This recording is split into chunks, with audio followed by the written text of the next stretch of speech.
Oh, girl.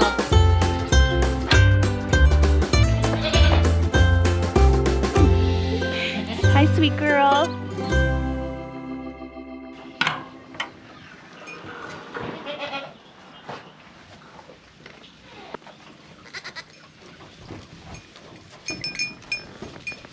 Hello, welcome back to Sage and Stone Homestead. My name is Heather.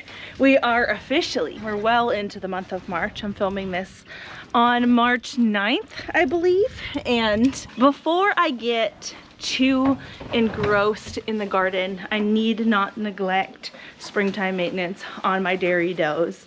There's a switch in my focus this time of year. Happens in fall time too. I switch from garden mode into goat mode, and then springtime the very opposite happens. But we're starting to warm up, and that means worm season, and so I really need to make sure that my goats are ready, especially as far as copper goes. I give my does quite a lot of copper. We live on pretty deficient land. My standard goats get 8 grams of copper each twice a year. The mini La Manchas and Margie, you know, anybody about 100 pounds will get 6 grams of copper. And then the Nigerian dwarves plus little Tori over here, who is the size of a Nigerian dwarf, they get a 4-gram bolus. Now we can give 2-gram boluses to any of the kids that are over 25 pounds and 5 weeks old, but I think I'm gonna hold off on them. I wanna basically make sure that most of them, if not all of them, are of that size, so I can just go through them and give them their bolus at that time. But what I'm gonna be focusing on today are the does and the bucks, making sure that they are good to go. I also need to get some good pictures of some of the goats that are going to be registered, so we'll do that at the end. We register our mini La Manchas through the MDGA. I got a question recently, like, can you really register a crossbred goat? And you can. You can actually register them with the ADGA as well, just not when they have a Nigerian as a contributor. If you have a Nigerian dwarf as part of the lineage, it's technically a mini, and you want to go with a mini registry. Our mini La Manchas, most of them this year are half Nigerian and half La Mancha, which are these beautiful goats with the little tiny ears. But if we wanted to cross, let's say, a La Mancha with a Nubian, it's called a La Nube or a New Mancha. I don't know, it just depends on who you are, I think. And those can be registered as experimental with the ADGA. Anywho, the MDGA requires that you send pictures of the goat in with their registration. And it's easier for me to get a video of the baby goat and take a screenshot of the video than try to get them to stand still for half a second to get a clear photo, because that just doesn't happen. Can I help you, sir? I have locked you out for a reason. You're okay. I'm not gonna be pulling them up here in any particular order. However they come through the door is how they'll go. I'm gonna do feet first while they're eating, because they're less likely to be cooperative with this if they don't have any food. The copper bolus I talked about before, I do that twice a year, but I do trim their hooves every couple of months. My milkers sometimes will get their hooves done a little bit more frequently just because they're up here on the stand anyway, but just taking off the outer hoof wall and trying to make sure that the pad of the hoof is flat. So I'll show you what I'm looking for as far as their FAMACHA. I'm looking at their anemia score. Now, this method of checking for anemia is really targeted towards things like barber pole worm, but truthfully, there's other things that can cause anemia in the dairy goats, especially with young babies, things like coccidia, and I just like to keep ahead on that. Now, there are many intestinal worms that do not affect their FAMACHA score or their anemia score. They actually make the goat hard to keep conditioned. They sap their proteins instead of their blood, and so you want to make sure that they're not super skinny as well, checking their body condition. And if they are, even if they have a nice red eyelid, they could still need deworming. Just going to use my thumb to kind of push down on her upper eyelid, pushing the eyeball in a little bit, pulling down on the lower lid, and she's nice and red in there. Beautiful. Now you need your bolus. These are the boluses I buy. I get them either through Caprine Supply or on Amazon. These are the 4-gram boluses in this can. Right here, the little copper rods in there. That's what we want to get into their system. And because Breezy is a mini La Mancha, she's around 100 pounds, I'm going to be giving her 6 grams. This here is a 2-gram bolus, so it's smaller. This here is called a bolus gun or a balling gun, and I don't put anything in here. Some people will put peanut butter in there. I find that the bolus sticks in there quite well. I'll put the 4 gram in there first, pull this down, and the 2 gram will fit right on top of it. And this is a little bit difficult. You kind of have to get a feel for when the goat opens their throat, and then you can plunge down on this. This is going to shoot a pin at those capsules and it will drive it right down. But I have to wait until she opens her throat so that they go down into the stomach. So I'm just going to hold it here and wait. Yeah. I could feel her open it. She did still bring it back up and chew it. That's okay. If you chew it, just swallow it, okay? I don't want her to spit it out.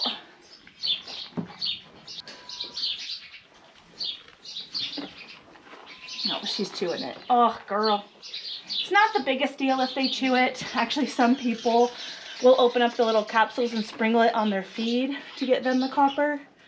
There's a debate whether or not them chewing it makes it not last as long, but as long as they get it, I'm fine. At this point, I think I'm gonna stick you on a time lapse because I'm just doing the same thing on repeat, just giving a different dose depending on the type of goat that I have.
I'm not quite sure at what time the battery died, but we're almost done with the girl barn and then we'll go do the boys.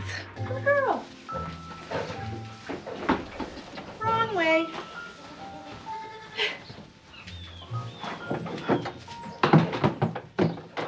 Good girl.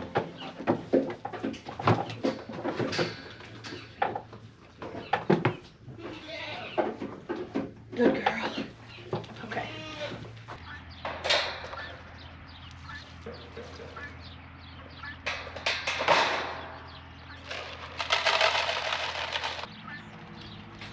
Good boy, good boy. It's okay. Hey, hey, hey. Good boy. Good boy.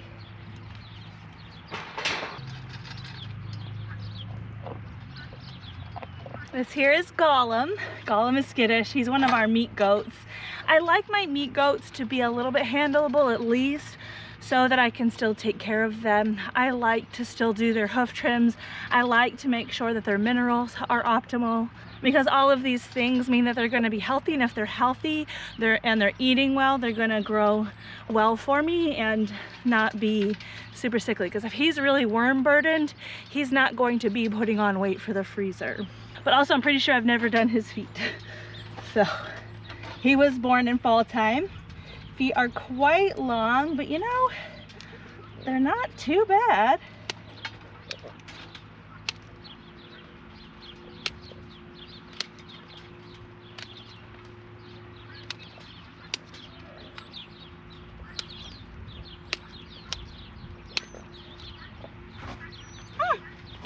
He's about the size of the Nigerians that I gave 4-gram boluses to, so he's gonna get 4 grams.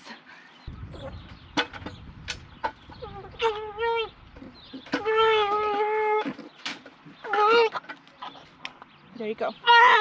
Oh, gracious. He's like, I knew you were mean. You look good though. Good boy, Gollum.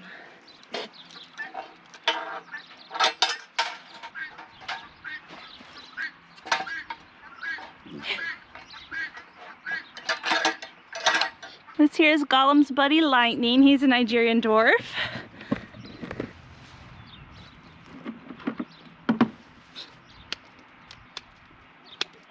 You're gonna poop on me?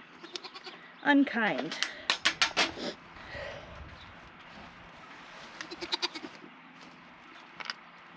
Lightning's pretty tiny, so I'm gonna give him the 2-gram bolus. Can you swallow it? Good boy.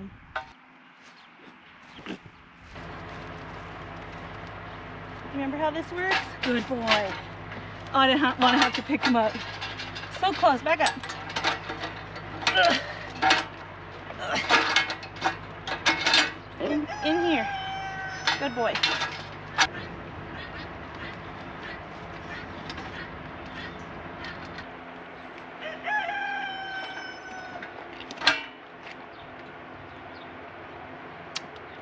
That's a good boy. You're a good boy. Yeah.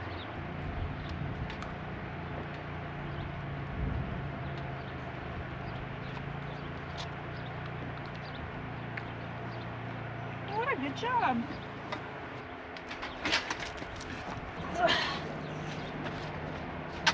There you go. He had the best feet.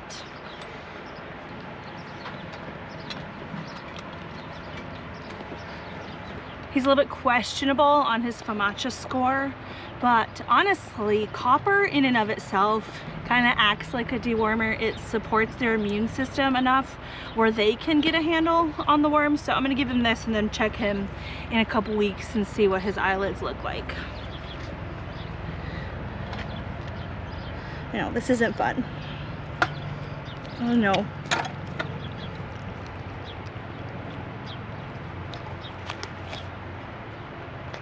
Wow, the Nige bucks are good at this. There's just a few of you in here. Nope, Frenzy, back up. Frenzy's gonna be camera woman. Okay. All right. Hey, Clover.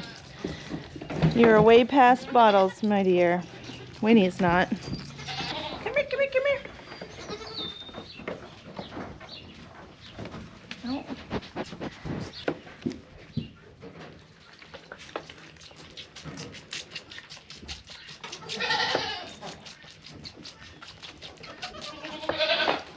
Here we go.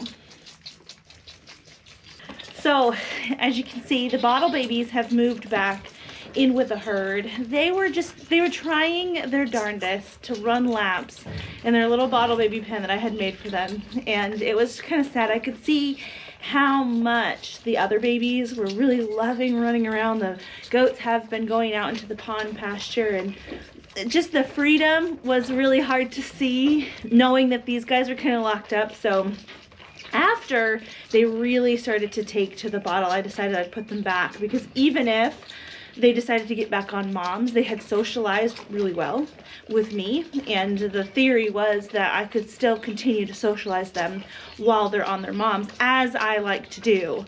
These girls were just kind of standoffish from day one, really hard to get a hold of, and that's not really what I would like to perpetuate. I really like to dam raise, but if I need to, I'll pull babies to bottle feed. I really like the hybrid approach, which is kind of what we're doing right now, where you just sort of give them bottles alongside mama, and it helps them learn how to be a goat, learn how to be a good goat, learn how to be good mothers when they're older, but also learn how to really enjoy the company of people, because these are dairy goats. They're going to be, or they're going to need to be well handled, and so we really want them people friendly. This little girl down here, her family has named her Gabrielle. She is Alara's doe. This is Gary's sister. She, I don't think, is being accepted back by mom, which is fine. I'm here. She's still out with the herd doing things. And then over here is Elsa's daughter. the Elsa Nefarious daughter, and I'm not sure Elsa's letting her nurse either, although she's not as interested in the bottle as little Gabrielle here.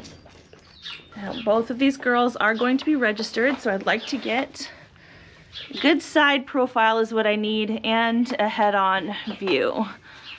There you go, head-on view. Can you turn a little? And a side profile. Perfect. Good girl. Hi, sweetie. I should have got you while you were drinking.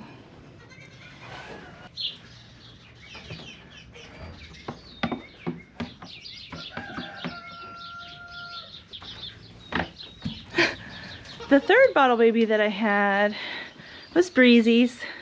She's taken back to being a dam raised doeling just fine, and she's enjoying being handled, which is great. She was really not so bad before, but hi baby. She's not been taking bottles since. She has full access to mama. You are also being registered. Her registered name is Sage and Stone's Tigress, and we need to get good images of Tigress. There we go. There's another one being registered. She's going to be hard to get images of because she's up in your face all the time. This is Frenzy. Okay, stay back there. Good girl.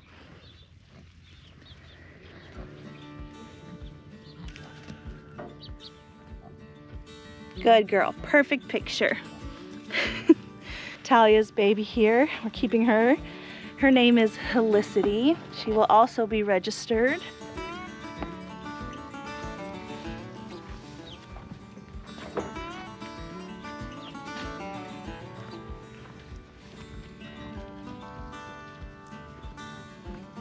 Good girl.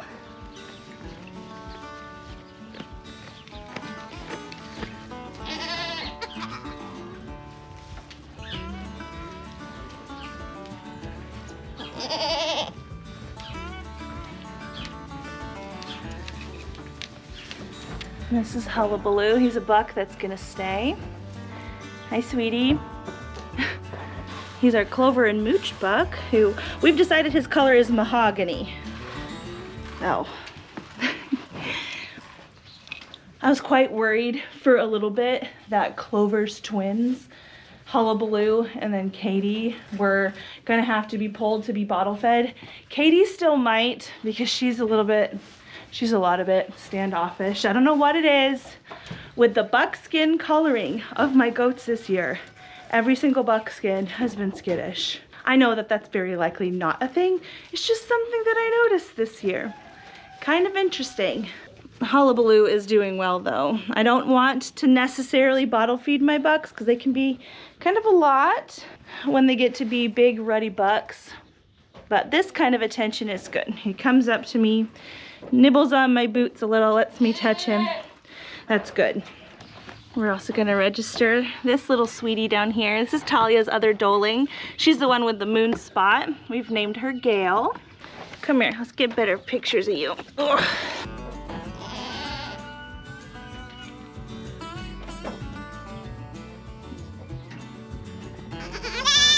Yes, you're okay. Little Ruckus over here is making a ruckus. Hi, sweetie. He's our other keeper buck. He's out of Elsa and our blue cactus Nefarious. It's got an itchy head.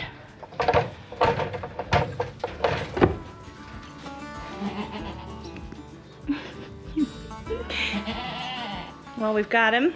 I'd called this one Nora's baby on another video. My kids have called him Toe Nibbler, but his family is going to call him Elliot. So we need to get good pictures of Elliot. Very good. Well, you're good at pictures.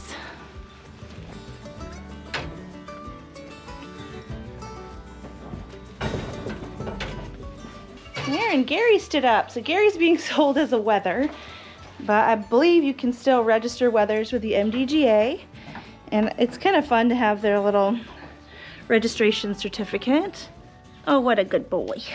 Can I see your face, Gary?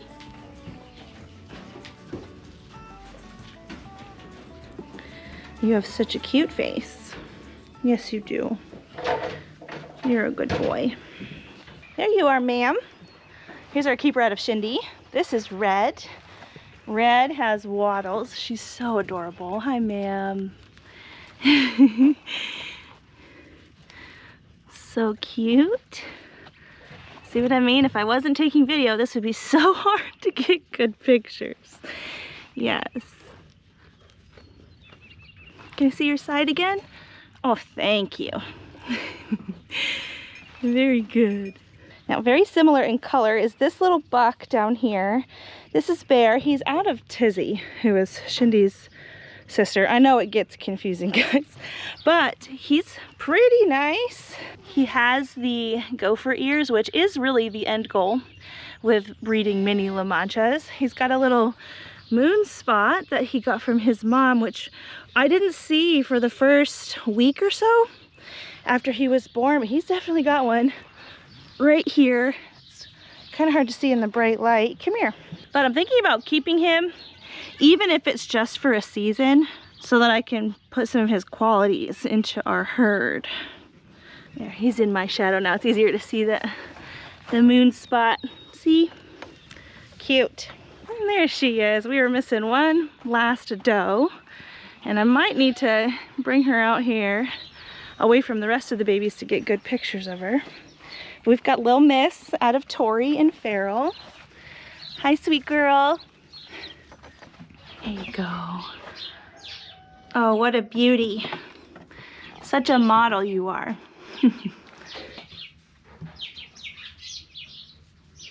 I talked about it a little bit at the end of Talia's birth vlog, but we have kept a lot of goats this season. I didn't get to keep a lot of goats last kidding season. I had sold a lot. It was at least 5 does that I sold last year. We sold Pesky, Pepper, Boba, Mayhem, Cholula, and Holly, so it was at least 6. I felt like there was 7. There's probably somebody in there that I'm forgetting, but out of the kids from last season, we only got 2 does. And we kept the 2 does. That was Alara and Winnie. So we had space to bring in some more goats, but I'm actually selling 5 more goats again this season. So we talked about Talia. She's going to leave, not because Talia is not a good goat, but she shares a sire with my big goat, Elsa. Elsa has a better udder and generally just better genetics behind her, so I'd like to keep her instead of Talia. We are going to keep Talia's 2 daughters, so we will have a little bit of Talia still here with us. I want to freshen them and see how each of them looks with their mooch udder. This is the first mooch udders that we're going to get to see. We're also selling Talia's 2 daughters, Alara right there. Alara is a beautiful, nice goat. She just has some pretty crazy sideways teats and a more low-hanging udder than I like out of my Havoc daughters, so she's gonna go. And the other Havoc daughter that also has a decently low-hanging udder is Breezy here. She is going to go to the same farm with her mom and with Alara, so they're gonna be some great milkers. And then I have also sold Miss Fury. Fury was a triplet daughter out of our standard La Mancha Elpis 2 seasons ago, and I don't need 3 of the same genetics, so it was very hard to decide who I was going to let go of. And the only reason that Fury is going is because her udder just sits the tiniest bit lower and her teats are just a tiny bit more pointed to the side than her sisters Shindy and Tizzy. She is a very good goat with very nice genetics. She just has her boys on, so it's a little bit hard to see what's going on back there because she's been feeding them well. Yeah, for a second I thought you were a statue. You just soaking up the warmth today? Yeah, she's soaking up the warmth. So she's gonna go be a milker for someone as well. She's actually going to the same home as Elliot. And Elliot put over her will be a nice improvement. So I like that combo. It's gonna bring some softness and some capacity as well as more correct teat angle and teat length. And then last but certainly not least of the goats that we are selling, Miss Tempest right here. Tempest is a Nigerian dwarf. We haven't talked about her a whole lot lately because she wasn't part of our fall or spring breeding. She had kidded springtime last year. She had twins. And I wanted to get her on a fall rotation, so I had skipped her for breeding this year so that I could breed her in the summer this year to bring her into fall milk. I'm pretty sure Tizzy just essentially fed Tempest right here, but yeah, we're gonna be breeding Tempest to mooch this summer, and then she's going over to our friends at GWP Homestead to be a fall milker for them. The reason that I'm getting rid of Tempest is just genetic redundancy again. Tempest is a full sister to our doe Stormy, and Stormy is just a little bit better constructed. Oh, Clover's gonna come mess it up. Hi, baby. So that's a wrap for the kidding season and for that's a wrap for us for kidding season and for spring maintenance. And at this point, as far as the goats go, they just sort of get milked once a day and they get to graze, and it's kind of just regular old routine with them until we do our summer breeding, which will be in May. And yeah, overall, this has been a very, very successful season. I'm really liking what is going on with our herd, how our herd has improved, and it's only going to get better.